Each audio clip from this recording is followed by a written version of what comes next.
Pedro es director del Instituto Internacional de la UNESCO y ESALC UNESCO para Educación Superior en América Latina y el Caribe. Es además miembro asesor de nuestro Consejo Asesor de la OEI, incluso antes de que te nombrara.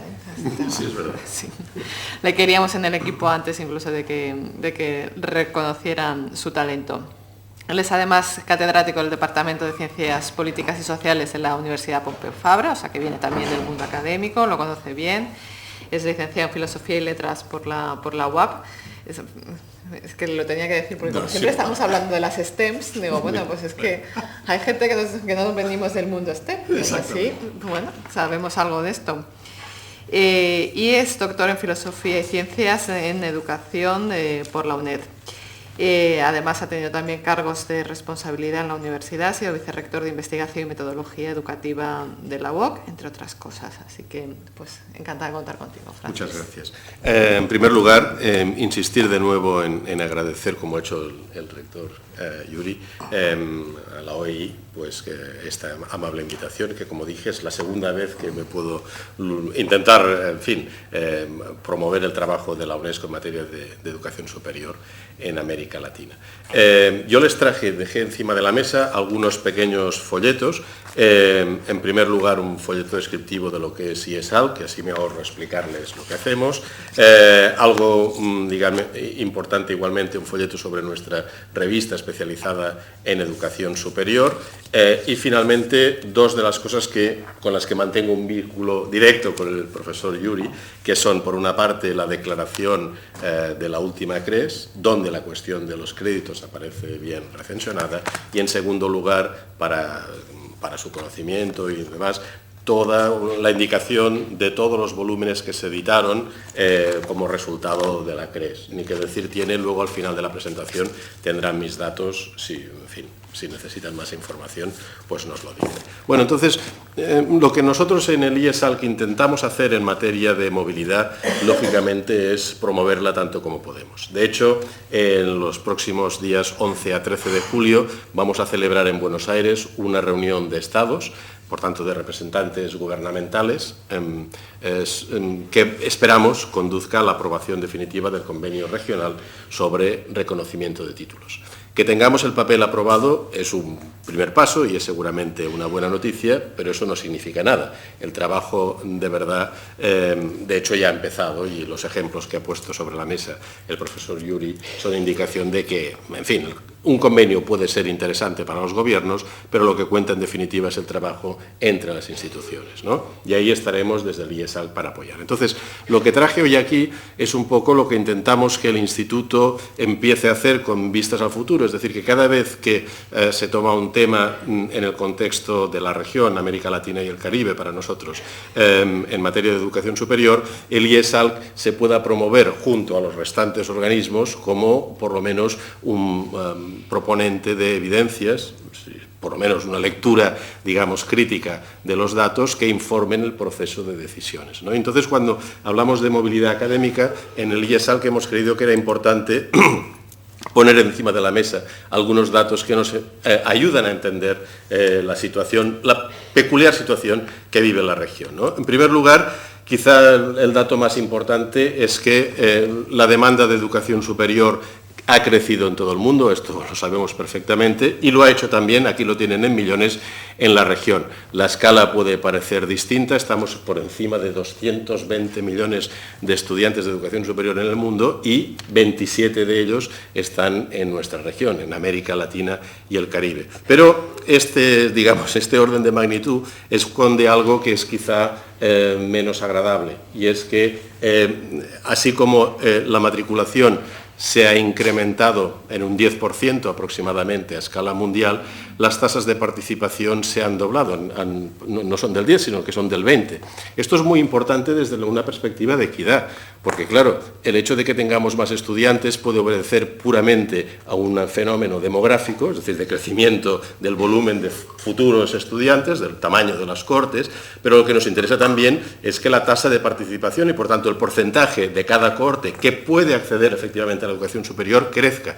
Y ahí realmente, a escala global, tenemos un logro, pero que es más el resultado de lo que está sucediendo en regiones como, por ejemplo, alrededor de China, pero también otros países cercanos a ella. En cambio, en el caso de América Latina, a pesar de que hemos incrementado, digamos, el porcentaje de matrícula, la tasa de participación no ha crecido tanto, y eso significa, latente en este dato, está el hecho de que tenemos un verdadero problema de equidad, del que cuando hablamos de movilidad se habla poco. Es decir, una cuestión es que nos interesa a todos que exista movilidad y otra cosa es a quién efectivamente beneficia esa movilidad. Volveremos sobre este tema más adelante. Por tanto, una primera idea, el crecimiento de la educación superior, de los sistemas y de la demanda también, genera más oportunidades para la movilidad.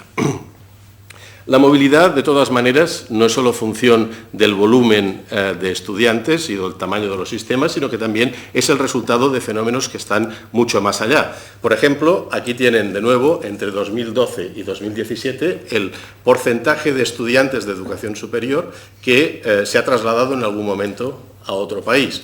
Como ven, ha habido un aumento significativo, estamos del orden, en los últimos datos, del 2,3%. Si piensan que se trata de una cifra global, es realmente un volumen muy, muy importante. De los 220 millones, un 2,3% se está moviendo a otros lugares. ¿Qué ha sucedido en la región? Bueno, el crecimiento también ha sido importante, pero como pueden ver, existe una cierta distancia, es decir, ha crecido la movilidad también en la región, pero no tanto como a escala global. Insisto, a escala global el outlier que nos dificulta la lectura es probablemente China, pero volveremos más adelante sobre esta cuestión. Tercera idea, esta no es tan amable, y es que tenemos los datos que nos acreditan que la región no es atractiva internacionalmente, ¿no? Aquí tienen, por ejemplo, globalmente los destinos internacionales preferidos por los estudiantes, ¿no? Como pueden ver, solo en el 3,5% de los casos el destino preferido es América Latina. No estoy hablando solo de estudiantes de América Latina, sino globalmente, ¿no? En fin, primer dato importante, no estamos en lo que podríamos decir en el top de las demandas, ¿no? Segunda cuestión importante, ¿qué pasa cuando hacemos esa misma pregunta tomando en consideración exclusivamente los estudiantes de América Latina? ¿Toman ellos como primera preferencia otros países de la región? El resultado es todavía peor que a escala global, porque más de la mitad de nuestros estudiantes van a parar, en realidad, fuera de la región. 54% van exclusivamente a Estados Unidos o Europa Occidental y se quedan solo en la región, en América Latina, aproximadamente un poco más de un tercio. Un poco más de un tercio. O sea que, digamos, el atractivo, incluso para nuestros propios estudiantes, pues es menor probablemente de lo que los rectores desearían, si me puedo permitir ese comentario, ¿no?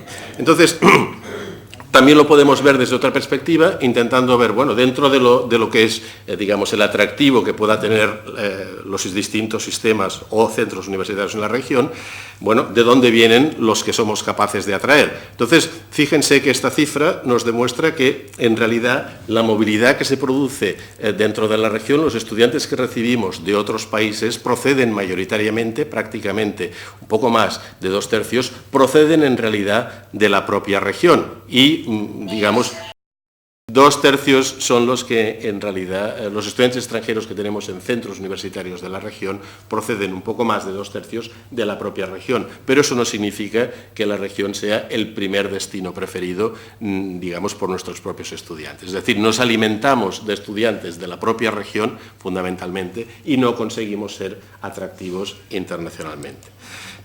Cuarta idea, muy importante me parece también. Estamos aquí, bueno, por lo menos el IESAL, que estoy seguro, la OI igualmente, intentando dar apoyo a todo lo que pueda significar una mejora de las tasas de movilidad intrarregional, es decir, la movilidad que se produce dentro de la región. El caso es que cuando lo examinamos globalmente nos damos cuenta de que probablemente se dirán, no puede ser de otra manera. En solo 5 años, la movilidad intrarregional a escala global, es decir, estudiantes, por ejemplo, de Asia que se quedan dentro de Asia, de África que se quedan dentro de África, ha disminuido. ¿Por qué? Porque la movilidad cada vez más incluye el desplazamiento a otra región. Fíjense, en 5 años ha disminuido en un 9%. Y si vieran la escala, verán que es muy probable que esa movilidad intrarregional siga disminuyendo en favor de la movilidad interregional, con un único destino, en principio, que es Estados Unidos y Europa, por una parte, y cada vez más China. No la región asiática, sino China. En cambio, cuando examinamos lo que ha sucedido en esos mismos años en América Latina y el Caribe, nos damos cuenta de que esa movilidad intrarregional ha seguido creciendo. Pero de nuevo, si nos fijamos en lo que fue, digamos, la evolución entre 2016 y 2017, el crecimiento fue de 0. Y uno puede anticipar que lo que pasará en los años futuros, a no ser que nos pongamos a trabajar en otra dirección, es que va a suceder como el resto de regiones, es decir, que cada vez más la movilidad dentro de la región disminuirá en favor de la movilidad hacia otras regiones. ¿Sí? No sé si me estoy explicando bien.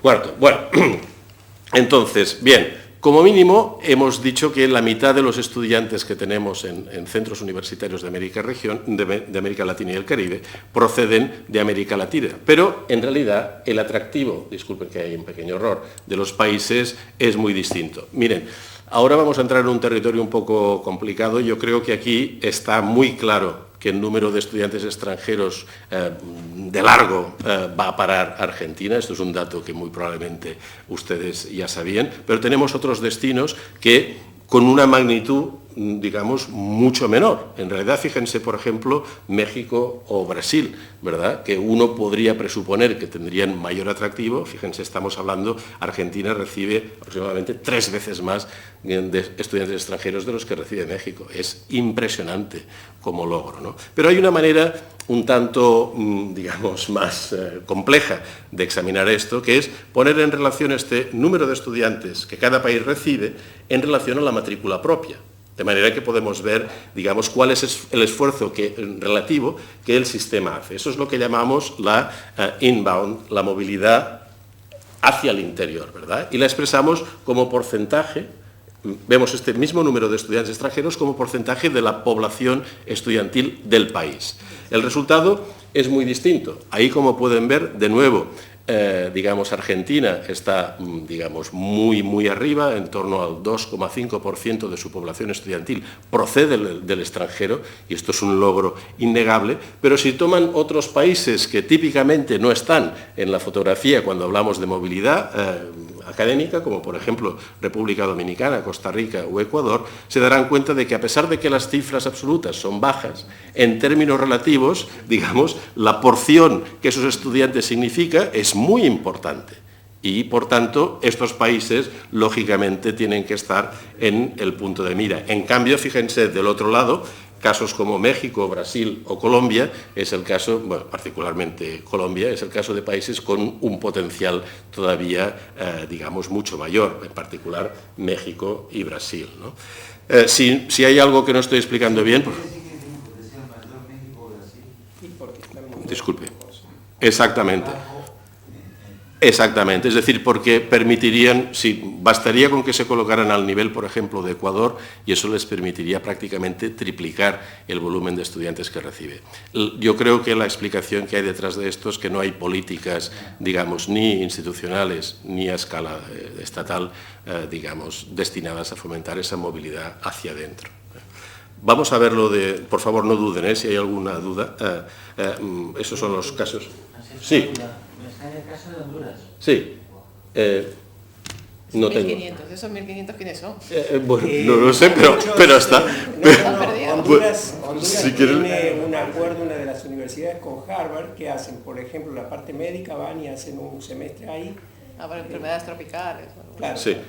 En realidad, les sorprenderá saber que, digamos, después de lo que sería el volumen de estudiantes que procede de América Latina, los principales abastecedores de los sistemas latinoamericanos son, en este orden, España, Estados Unidos y Portugal.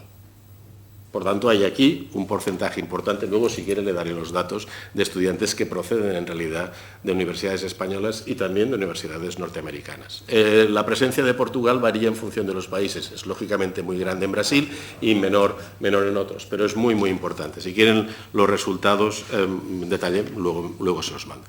Podemos verlo desde otra perspectiva, centrándonos no en el conjunto de los estudiantes extranjeros, sino exclusivamente cuántos estudiantes procedentes de América Latina van a cada uno de los principales países de América Latina.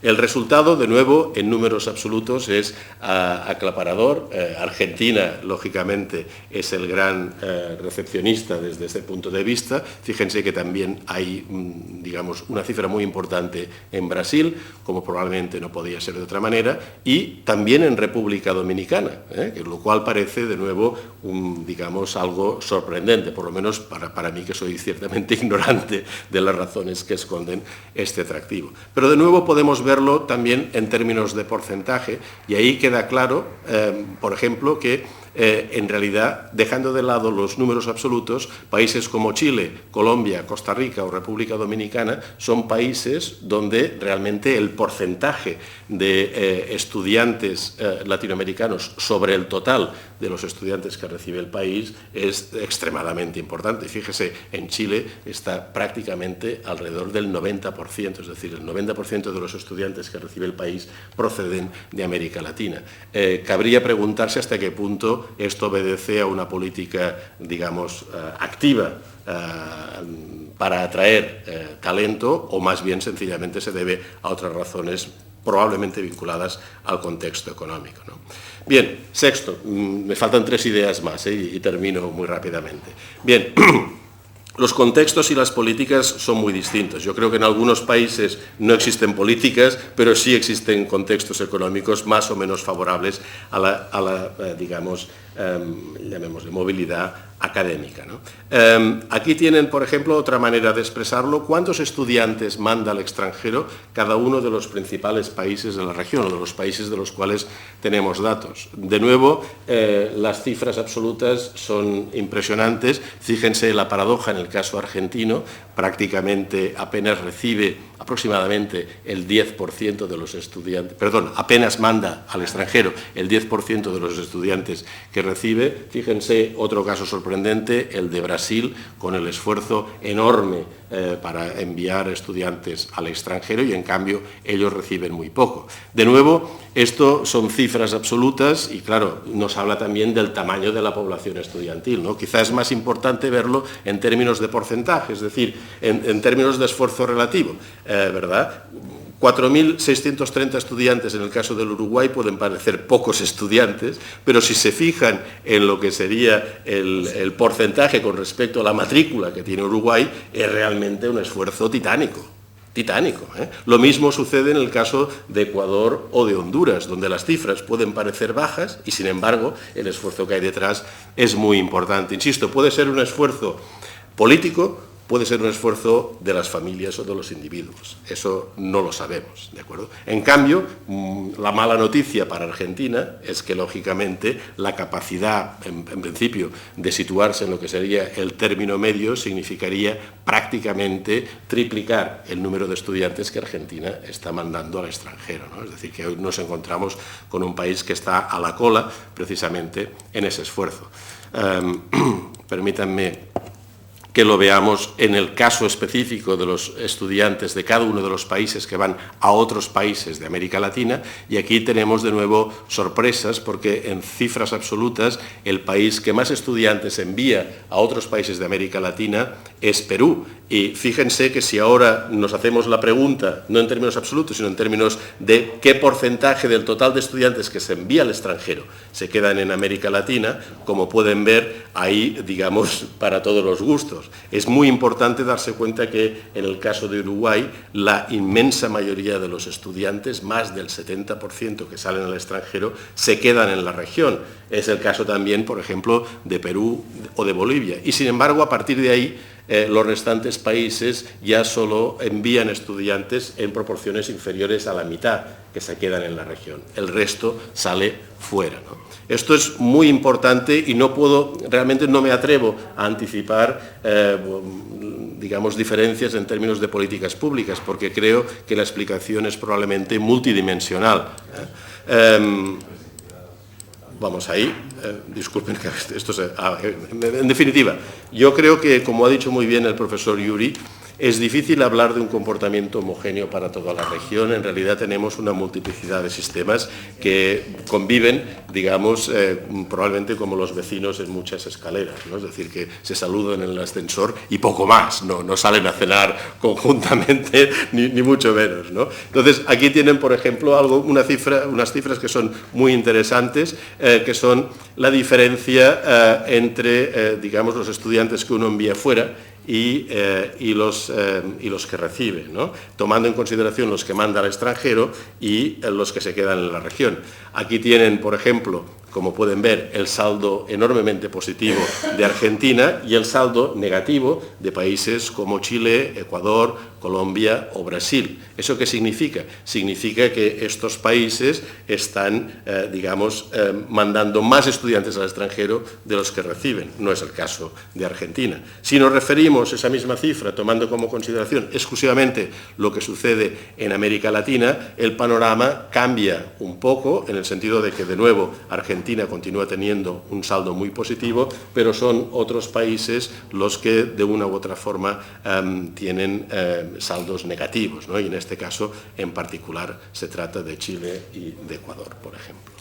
Vamos a verlo desde otra perspectiva, y ya con esto ya estoy terminando. Este es el señor Microsoft que nos está haciendo la pirula. Bien, este es quizá un poco más complejo de leer, pero creo que muestra efectivamente que dentro de la región tenemos por lo menos 4 modelos distintos en cuanto a la movilidad. En primer lugar, la primera idea que es importante compartir es que existe una enorme correlación, una correlación positiva entre el volumen de estudiantes que los países envían al extranjero, lo que sería la movilidad hacia el exterior, y el volumen de estudiantes de esa movilidad que se queda dentro de la región. Se podría decir que hoy en día en la región, cuanto mayor es el volumen de estudiantes en términos porcentuales, es decir, el porcentaje de estudiantes del sistema que se envían al exterior, mayor es la probabilidad de que se queden dentro de la región. ¿Me estoy explicando bien? Es decir, los países que tienen una política de envío masivo, digo países, pero en realidad insisto que a veces son los individuos, ¿eh? ¿Sí? Son países que en términos, digamos, de correlación, tienden a efectivamente tener como destino final fundamentalmente otros países de la región, ¿no? Hemos dividido, bueno, ahora, lástima que no cuadra con las 4 pantallas, pero exactamente, habría que moverlo un poco, pero les he puesto ahí como donde se cruza la media de la región, ¿verdad? Ven 2 líneas en rojo, una horizontal y otra vertical. El punto donde se juntan es en realidad la media de la región, tanto en lo que sería la movilidad externa, el porcentaje de estudiantes que están matriculados en el país, que sale hasta el extranjero, como en términos de lo que sería el porcentaje de estudiantes que se quedan en la región. Y ahí ven que aparecen 4 cuadrantes. El cuadrante superior a la derecha es el cuadrante de los países que más exportan estudiantes, por decirlo así, y al mismo tiempo cuya mayor proporción se queda en América Latina. Y ahí están Uruguay, Bolivia, Perú, Ecuador, etc. En cambio, por otra parte, pueden tener otros países donde las proporciones, digamos, que se quedan dentro de la región son mucho más bajas, como es el caso, por ejemplo, ahí lo tienen, de la República Dominicana u Honduras, que hacen grandes esfuerzos de exportación y, sin embargo, esos estudiantes no se quedan en la región, sino que van a parar fundamentalmente a otras regiones. Fíjense, en el caso de Honduras, apenas el 10% de los estudiantes que salen del país se quedan dentro de la región. Exactamente. En fin, yo creo que esto es interesante porque nos demuestra que, en ausencia, por decirlo así, de una política de coordinación a escala regional, bueno, esto es lo que está sucediendo. Es decir, que los sistemas que tienen esfuerzos masivos de exportación de estudiantes, insisto, como resultado de apoyos financieros o bien sencillamente de decisiones individuales o de las familias, hacen lo posible para que los estudiantes, por distintas razones, se queden en la región. Es como si dijéramos que el volumen de dinero con el que pueden salir solo les permite quedarse en la región. Y eso lo van a ver enseguida con otra transparencia, y con esto ya termino. Porque yo creo que esto hay que verlo vinculado a las distintas prioridades que los países pueden tener. Dense cuenta, hemos hablado de países que sorprendentemente tienen esfuerzos bajos en materia de exportación, si me permite la expresión, como por ejemplo Chile. Pero ¿saben qué sucede? Que en nuestras estadísticas hemos hablado de estudiantes universitarios sin más.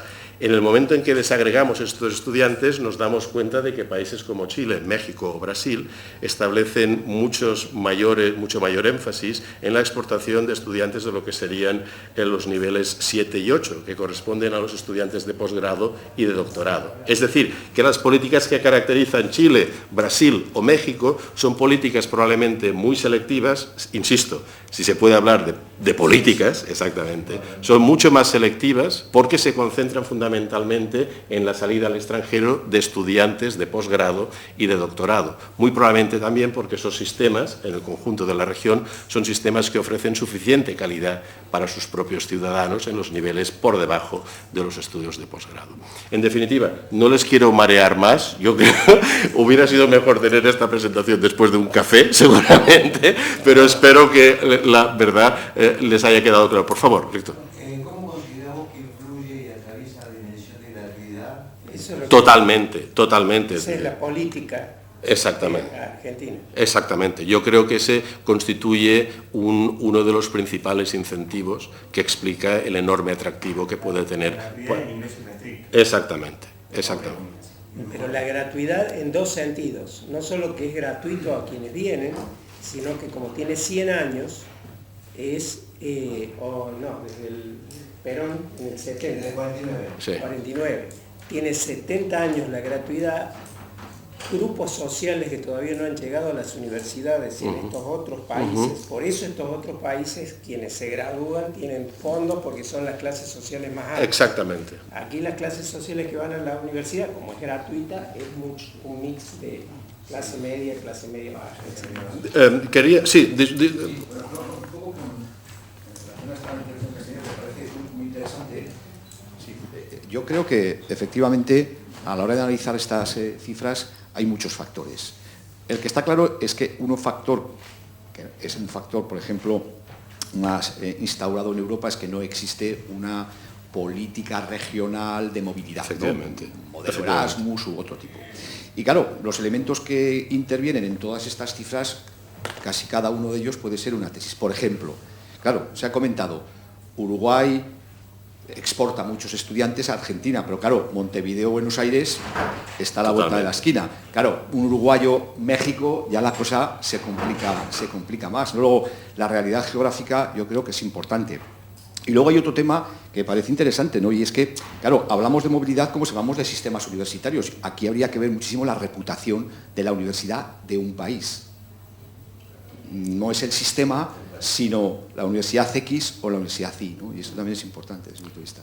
Totalmente de acuerdo, no podría estar más de acuerdo con usted. Yo creo que lo que hemos intentado con esta presentación es sencillamente informar el debate, ¿verdad? Ustedes se pueden imaginar que, digamos, la multiplicidad de factores exigirían efectivamente una explicación país por país, pero yo creo que hay algunas ideas que luego, cuando se distribuye la presentación, les he puesto al final, que son, yo creo que emergen de esta realidad, es decir, que nos encontramos, de hecho, como ha dicho muy bien el profesor Yuri, ante un sistema latinoamericano, digamos, de educación superior que en realidad no existe, que es la agregación de multitud de sistemas. Y por otra parte, que no existen apenas, excepto en algunos casos, como se muestra aquí, políticas verdaderamente de investigación y desarrollo de las cuales se desprendan esfuerzos de movilidad. Y yo creo, y esto lo hemos hablado con Ana Capilla en alguna ocasión, que es precisamente ahí donde hay que incidir, es decir, en la creación probablemente de esfuerzos de investigación y desarrollo a escala regional que contribuyan a la movilidad, en primer lugar, de investigadores. Estamos hablando de CINE 7 y 8, perdón, CINE es la clasificación internacional, ¿verdad? No se llama CINE como si fuera el CINE Super 8, ¿no? ISCET, ¿verdad? Digamos, porque esto es lo que, si conseguimos que los jefes de filas, directoras de departamento, directoras de programas de investigación, se desplacen a otro país de la región, detrás detrás de ellos y de ellas vendrán estudiantes de doctorado, y detrás de ellos y ellas vendrá un mayor conocimiento mutuo de los sistemas y por tanto los estudiantes seguirán. Ahora, como tenemos el patio, podríamos decir que la movilidad dentro de la región obedece a una multiplicidad de factores, o lo que es lo mismo, a unas políticas que son aleatorias, en definitiva, ¿no? Una cuestión, Pedro, te quería señalar.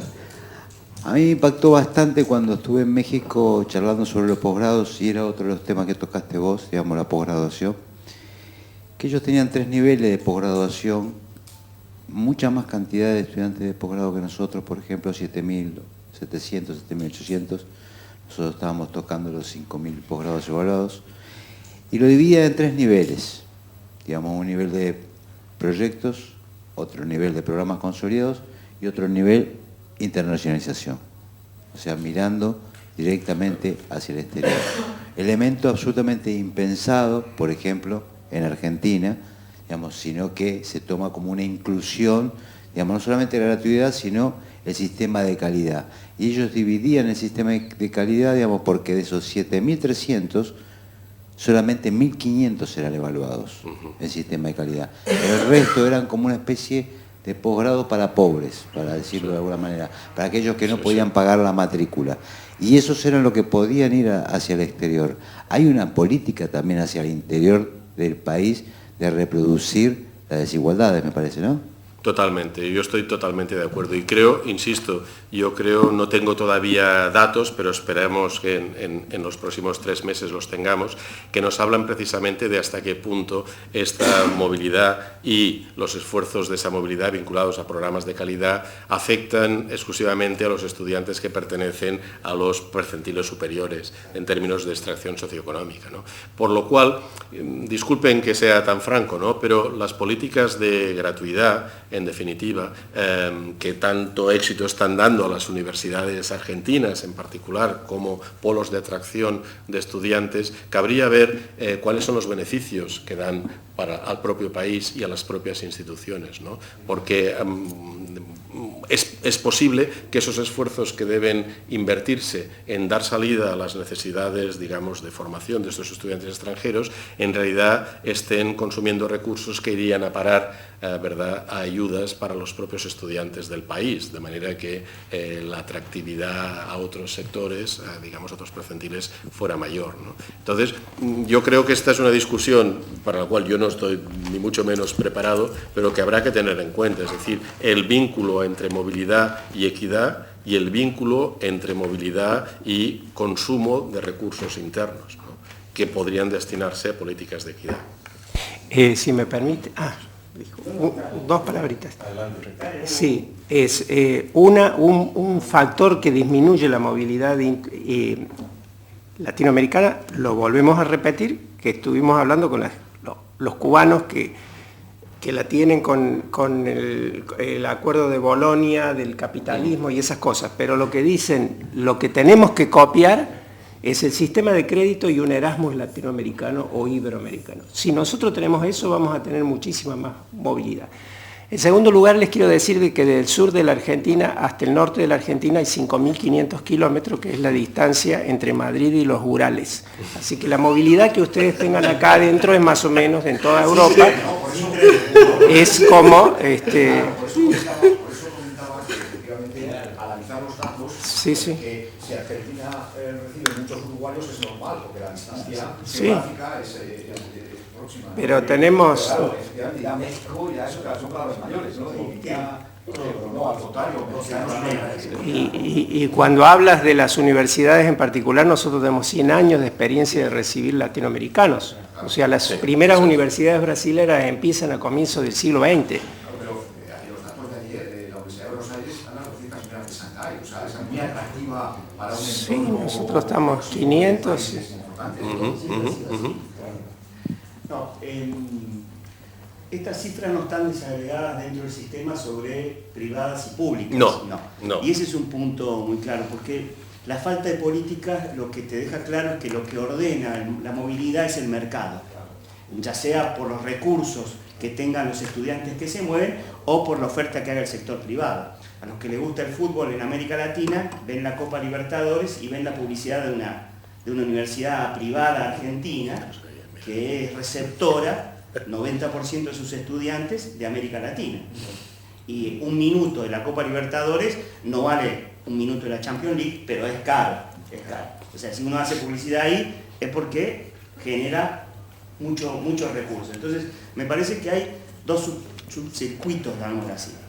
El de la educación privada, que se está haciendo importante en América Latina y que tiene registros credencialistas en los cuales circulan y las clases medias, altas, pueden hacer opciones económicas cruzadas con credenciales, donde la Argentina es una muy buena opción porque es un sistema razonablemente reconocido en la región, cruzado con su crisis económica que hace que sea mucho más barato estudiar en Buenos Aires y tener un departamento en Buenos Aires que pagar la cuota de una universidad privada en Bogotá, por ejemplo. Entonces cualquiera que hace el cálculo económico es una simple suma y además es divertida, es una ciudad divertida. Buenos Aires, Córdoba, son ciudades divertidas. Entonces me parece... Entonces, me parece que ese es un punto. Y el otro punto es la movilidad, llamémosla así, para decirlo brutalmente, de los más pobres, ¿no? Donde ahí también cuentan estas condiciones. Efectivamente, si uno tiene acceso directo a la educación superior y es gratuita y encima mucha facilidad, la Argentina es, y de lo cual la mayoría de los argentinos nos sentimos orgullosos, es un país muy accesible, ¿no? Uno para sacar un documento de residencia se va, se anota en la universidad, que es un trámite, se lo dan, así, usted está anotado en la universidad y con eso va y saca una residencia. Entonces es un tema no menor, digo, ya, circulación importante. Entonces, digo, como resumen de esto, la falta de políticas, lo que hace el ordenamiento de la movilidad es el mercado, ya sea por los que acceden al mercado de la educación superior privada o ya sea por los que se ordenan y demás. Y si uno mirara la movilidad de ese gran país receptor que es la Argentina, encontraría que la mayor parte son de países que están alrededor de la Argentina, ¿no? Bolivia, Paraguay, Chile, Uruguay y demás, donde esto pesa más. Ahora, para volver atrás, lo que sí me parece interesante es cuando uno ve la política educativa activa, ¿no? Uno mira los números de Brasil, de la salida de Brasil. Y yo quiero recordar que Brasil tenía un programa muy fuerte de salida, fomentado por el gobierno, no sé si seguirá, pero por lo menos en el gobierno de Lula estaban presentes, de sacar, enviar gente a hacer doctorados a Europa, así como, bueno, los chinos lo hacen en Estados Unidos, una política estatal financiada, ¿no? Entonces, cuando uno mira esos números, 52.000, hay que pensar que buena parte de ellos son una acción política deliberada del Estado de ir a buscar mayor calidad, si se quiere, en los másteres en las mejores universidades. Entonces, el punto de conclusión es, no hay política, orden del mercado. No, está bien. Yo quizá matizaría un poco esa intervención.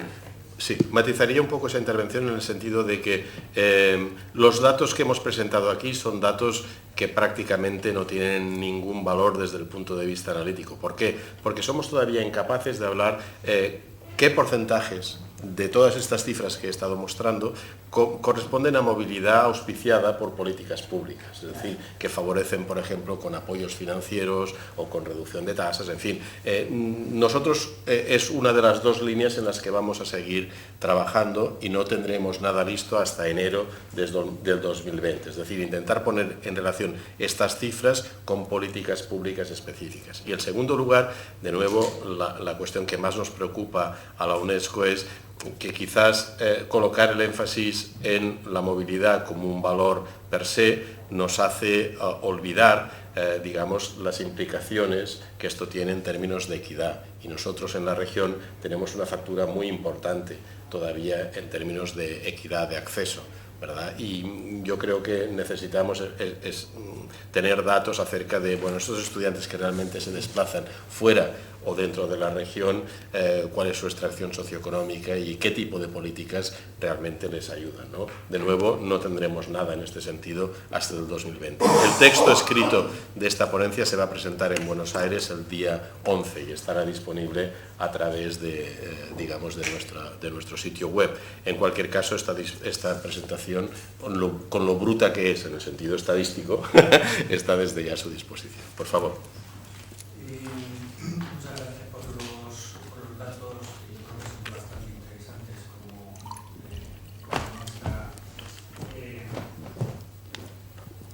los comentarios que están haciendo el resto de los compañeros. Pero bueno, quizá la pregunta ya esté contestada en el sentido de si se puede hacer un desagregado entre lo que es la movilidad virtual de la movilidad presencial.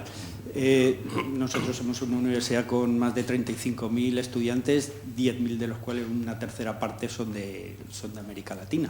Disculpa, ¿qué universidad? Y ninguno ha pisado Universidad Internacional de La Rioja, ninguno de ellos, o la mayor parte de ellos, ha pisado España. Y esto probablemente esté metiendo otras variables en cuanto al esfuerzo económico que supone la movilidad. Es decir, el esfuerzo económico que suponía la movilidad hasta ahora es bastante mayor de lo que supone el introducir los mecanismos de la educación virtual. Estas cifras se refieren, puedo responderle rápidamente, se refieren exclusivamente a la movilidad presencial. No hay registro, o sea, estas cifras en su mayor parte provienen del Instituto de Estadísticas de la UNESCO, tamizadas por la construcción que hemos hecho en el IESAL. Y esas cifras son el resultado de los reportes que anualmente envían los gobiernos acerca de la movilidad presencial. No hay todavía un registro de la movilidad no presencial. Supongo que también es muy compleja, porque claro, los gobiernos no tienen, me imagino, manera humana de saber. Es que yo creo que el concepto de movilidad virtual no existe. La movilidad tiene que ser física, tiene que ser presencial, porque la movilidad no solamente es a la adquisición de una serie de conocimientos académicos, implica también una incorporación a un territorio, a un país, a una cultura. Es una cosa mucho más compleja, ¿no? Cierto. Yo creo que el término movilidad online, si tú te mueves de tu casa para estudiar una carrera, aunque seas costarricense y has de una universidad española o viceversa, no tiene mucho sentido. Sí, pero es verdad. Desde el punto de vista conceptual, no digo que no. Desde el punto de vista conceptual. Aun estando muy de acuerdo, también me doy cuenta, como ha señalado el profesor Yuri, de que cada vez más la mal llamada movilidad virtual nos va, digamos, a cambiar totalmente la perspectiva, ¿no? Y entonces, claro, la existencia de la movilidad virtual es al alcance de la mano y a un coste mucho menor, significa en el fondo un freno a la movilidad presencial, es decir, desincentiva eso, ¿no? Es decir, pero claro, si no tenemos un registro, tampoco sabemos de qué estamos hablando, ¿no? Y nosotros no lo tenemos, y dudo que lo tengamos a corto plazo. Tres preguntas muy específicas. Primero, más o menos, ¿cómo es esta misma película, cómo es en el caso de Asia? ¿Hay algunos datos, etcétera? Dos, ¿hay algún tipo de seguimiento? Por ejemplo, los que egresan, que tienen un programa en cine 6, 7 u 8, vuelven a sus países de origen. Y tres, en la línea de lo que decía Andrés, en condiciones ideales, un formulador de política pública que empiece en un gobierno, ¿qué es lo que debiera hacer? Muy bien. Empiezo por el final. Lo primero que debe... Tener plata, no. Tener plata, pero yo voy a mandar 10,000 muchachos al año, sí, a tales disciplinas o orientaciones curriculares, sí, a tales países, etcétera, etcétera. Sí. Mire, yo empiezo por el final, porque lo primero, si no malinterpreto, usted viene de México, exactamente. México es uno de los pocos países que no nos da cifras, no da cifras internacionalmente acerca de la procedencia de los estudiantes internacionales que recibe. Por tanto, la primera recomendación que yo podría hacer es, en primer lugar, tenga los datos. Quizá los tienen y los quieren compartir, eso no lo sé, pero primero es tener los datos. Lo segundo es que la movilidad, como dije muy bien, es el consejo que yo daría a un decisor político, tiene sentido en el contexto más amplio de intercambios científicos y de investigación. Y esa es la piedra angular, es decir, usted lo ha explicado muy bien, hay que tener un plan, pero tiene que ser un plan de ciencia, tecnología e investigación, y es en función de ese plan y de las prioridades nacionales que hay que establecer luego las prioridades para la movilidad, sobre todo de investigadores y demás. Esa es mi respuesta inmediata. La primera pregunta que usted ha formulado con respecto a Asia, la verdad es que Asia se está desagregando también. Por una parte están todos los países de Asia Central, que son los países que en el contexto asiático más esfuerzos están realizando. En 5 años han multiplicado por 10 el volumen de estudiantes que están enviando al extranjero, fundamentalmente a Europa Occidental y a Estados Unidos. Han multiplicado por 10 en 5 años. Es que digamos, el esfuerzo es muy importante, pero eso es Asia Central, son países, digamos, que viven en una situación en algunos casos, digamos, difícil, también en términos de desarrollo, ¿no? Y por tanto es una apuesta de futuro muy importante. En términos de lo que sería el resto de Asia, yo creo que el gran fenómeno perturbador es China. China enviaba, hasta hace 5 años, enviaba más estudiantes de ciencia y tecnología a los Estados Unidos que todos los que había en Europa en ese mismo año, ¿no?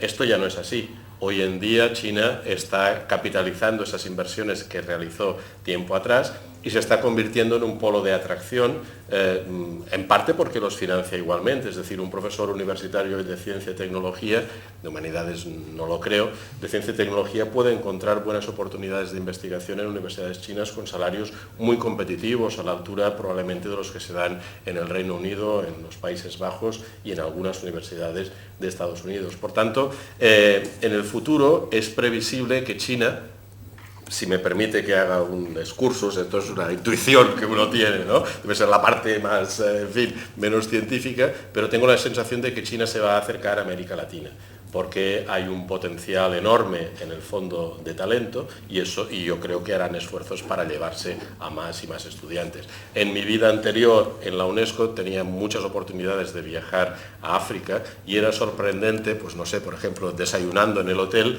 ver a personas obviamente africanas, étnicamente africanas sin discusión, hablando tranquilamente en chino con otras personas, ¿no? Y eso significa que los esfuerzos que China ha hecho con la educación superior en África están rindiendo en términos de vínculos, ¿no? Disculpe, me he olvidado de la segunda pregunta.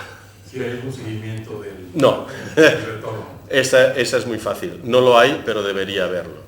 Nosotros tenemos como objetivo, igualmente, cuando hagamos el vaciado de las distintas políticas nacionales, intentar estudiar cuáles son las condiciones por las cuales un estudiante de posgrado o de doctorado puede recibir apoyo financiero para salir, ¿no? Y estimamos que hasta donde alcanza a ver, en la mayor parte de las convocatorias existe el requerimiento de estar por lo menos 2 años de vuelta en el país. El requerimiento formal. Luego tenemos la impresión de que la capacidad de los sistemas de seguir el efectivo cumplimiento de esa demanda es más bien débil, ¿eh? Pero existe formalmente. Tendremos más información más adelante. Gracias. Yo creo que... bueno. Hola, Raúl de Andrés, de la Fundación de Madrid, de la Agencia de Evaluación de Madrid. Yo era una pregunta sobre un tema un poco paralelo, que era sobre ciertos esfuerzos o actividades que tiene UNESCO en el desarrollo de convenciones globales de reconocimiento. Sí. Creo que ahora está aprobada o en vista de aprobación una revisión de la convención regional. Eso es. Y hay planes de trabajo para una convención global, de las cuales no sé si nos puedes dar un poco las perspectivas de desarrollo y las esperanzas de implementación, porque en el plano de la global, en la presentación en el pasado, en la reunión de agencias europeas, era muy ambicioso, el plan era muy ambicioso, pero las perspectivas de implementación no parecían tanto. Muy bien, gracias por esta pregunta.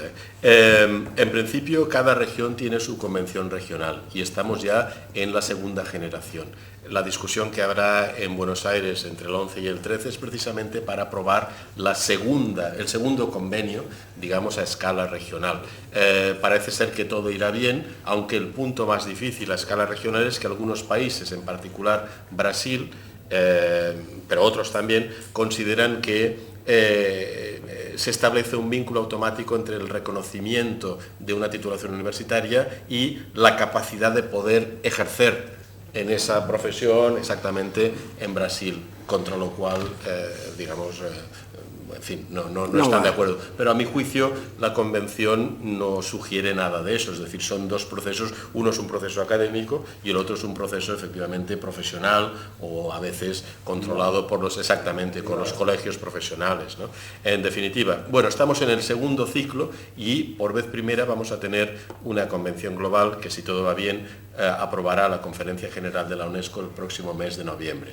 Las reuniones sobre esa convención global ya se hicieron el mes de diciembre pasado, si no recuerdo mal, en París, y todo indica que se aprobará sin mayor problema, ¿no? Entonces, usted hace muy bien en preguntar, bueno, tenemos el papelito, pero bueno, lo guardamos, ¿qué implicación práctica? Bueno, cada uno de estos convenios, en el caso, por ejemplo, de un país de América Latina, tiene que ser objeto de ratificación por parte del Parlamento Nacional o del órgano equivalente, ¿no?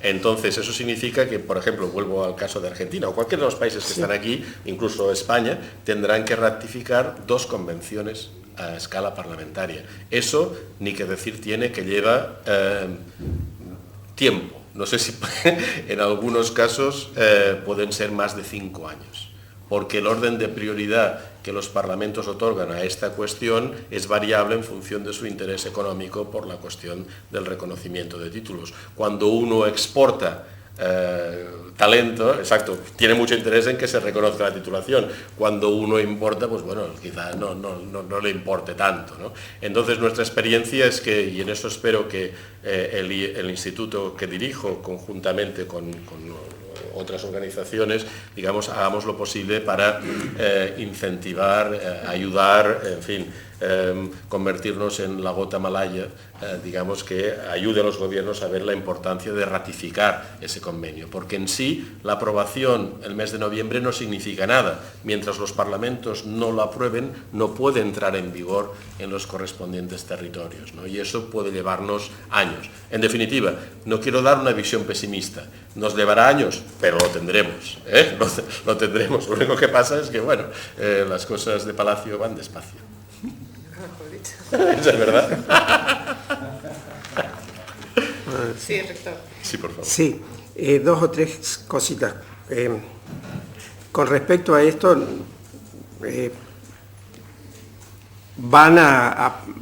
se pueden llegar a aprobar como se aprueban los doctorados, pero no para las profesiones, porque ahí van a intervenir los ministros, por ejemplo, el de salud. Lo que quiero decir es totalmente buenas intenciones, pero va a ser complicado. Con respecto, ayer hablaban del coeficiente de Gini, que hace 10 años había que cerrar, por eso hay tantos chinos en África, porque ellos decidieron que todo el 100% de la inversión tenía que ser en educación básica, nada en las universidades, 1998, y entonces no tienen una élite y solo tienen chinos, que son los que manejan la estructura para bien de ellos. China está haciendo 100 universidades top of the world en humanidades. En humanidades. Sí, vamos a ver. Ok. Vamos a ver. Y Brasil tiene una particularidad también, que las universidades públicas buenas van las élites socioeconómicas de Brasil. Y como hay un sistema de becas que se puso en la época de Lula para que todo el mundo pueda ir a una universidad, los clase medias o medias bajas van a universidades privadas, algunas que tienen 1 millón de estudiantes, que no son de ahí. Claro, ellos van, o sea, es al revés. Y por último, para cerrar de nuevo con el tema de los créditos, yo creo que las 3 cosas que necesitamos para aumentar es los créditos, el complemento del título y el tema de la calidad. Es tan fácil con estas cosas, si uno lo viera, que nos podría resolver los problemas. Y los créditos, yo lo que ayer mencionaba para la OEI, que sería muy importante que beque o haga reuniones en América Latina con las agrupaciones estudiantiles y que les explique los beneficios que para ellos tiene el sistema de créditos. Porque una de las razones de las diferencias entre los tiempos teóricos de las carreras en mi país y los tiempos reales es que cada profesor da lo que quiere y dice nada, no se cuentan el número de horas y no llegas a terminarlo. Con el sistema de créditos se sabe exactamente eso, se centra en el alumno tiene posibilidades. En mi universidad tenemos 2.600 asignaturas, de las cuales 600 son repetidas. Y no se reconocen una a la otra dentro de la misma universidad. Y un estudiante no puede ir a hacer una asignatura, digamos, un médico a hacer algo de informática médica en informática, porque no puede ir y quedan a una cuadra. Claro, pero además no podés abrir porque tenés un currículum que es un tubo y que si no te recibiste, a los 5 años no tenés ni un máster, ni un bachelor, no tenés nada, y dicen que sos un, como dicen, el que abandona, un abandónico, un desertor, y está trabajando, y está trabajando como director de no sé qué en Google, porque ya tiene un máster.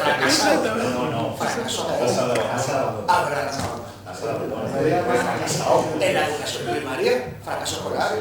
Entonces hicimos un bachelor el año pasado y se nos inscribieron 1.100 graduados que están trabajando en Europa.